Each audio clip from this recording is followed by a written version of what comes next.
വീട്ടിനോട് ചേർന്ന ചെറിയ പറമ്പ് ചുറ്റുമതിൽ കെട്ടാൻ തീരുമാനിച്ച ദിവസം മുതൽ തന്നെ മാധവന്റെ മനസ്സിൽ ഒരു തരം അസ്വസ്ഥത ഉണ്ടായിരുന്നു. ആ പറമ്പ് വർഷങ്ങളായി ആരും തൊടാത്തതായിരുന്നു.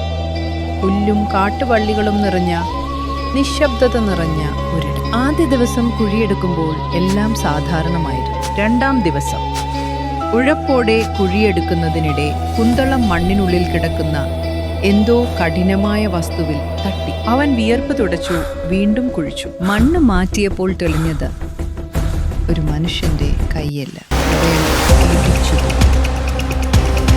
ഹൃദയമിടി. പോലീസിനെ വിളിക്കണമോ എന്ന ചിന്ത അവനെ പിടിച്ചുകെട്ടി. എങ്കിലും ഒന്ന് മുഴുവനായി കണ്ടിട്ട് എന്ന ചിന്തയിൽ അവൻ കുഴിയെടുക്കൽ തുടർന്നു. പതിയെ ഒരു മുഴുവൻ അസ്ഥികൂടം തെളിഞ്ഞു വന്നു.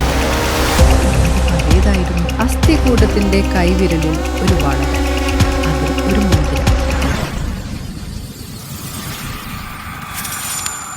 കാലിന്റെ സമീപം പൊട്ടിയ എല്ല്. മാധവന് ശ്വാസം മുട്ടി. കണ്ണുകൾ മങ്ങാൻ തുടങ്ങി. അവൻ ഓർമ്മിക്കാൻ ശ്രമിച്ചു. ഇതു ആരുടേതു? എങ്ങനെ എൻ്റെ പറമ്പിൽ വന്നു? അവൻ വഴിയെ പോകുന്ന ശശിയെ വിളിച്ചു. ശശി കേൾക്കാതെ നടന്നുപോയി. മാധവൻ വീട്ടിൻ്റെ ഉമ്മരത്ത് വന്നു. അപ്പോഴാണ് ചുവരിൽ തൂക്കിയ മാധവന്റെ ഫോട്ടോ അയാൾ കണ്ടത്. മാധവൻ ചെറിയ വിഭ്രാന്തിയോടെ പറഞ്ഞു, ഇതെന്റെ ഫോട്ടോ അല്ലേ? ആരാ ഇതിന് മാലയിട്ടത്? അപ്പോഴാണ് ഫോട്ടോയുടെ താഴെ വർഷം എഴുതിയത് ശ്രദ്ധയിൽപ്പെട്ടു. അതെ, ഇത് ഞാൻ തന്നെ. മാധവൻ തന്റെ വിരലിൽ നോക്കി. അസ്ഥികൂടത്തിന്റെ വിരലിൽ കണ്ട അതേ മോതിരം.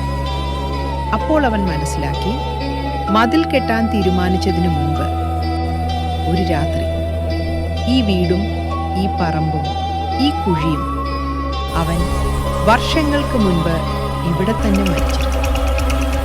ഇപ്പോൾ കുഴിയിൽ കിടക്കുന്നത് ഒരു അന്യന്റെ അസ്ഥികൂടമല്ല, അത് മാധവന്റെ സ്വന്തം അസ്ഥികൂടമായിരുന്നു. പിന്നിൽ നിന്ന് ഒരു കാറ്റ് വീശി. ഇപ്പോഴാണ് നീ എന്നെ കണ്ടെത്തിയത്, അവന്റെ ചെവിയിൽ ആരോ പറഞ്ഞു. കുഴിക്കരികിൽ നിന്നിരുന്ന മാധവന്റെ നിഴൽ മണ്ണിനുള്ളിലേക്ക് പതിയെ ലയിച്ചു.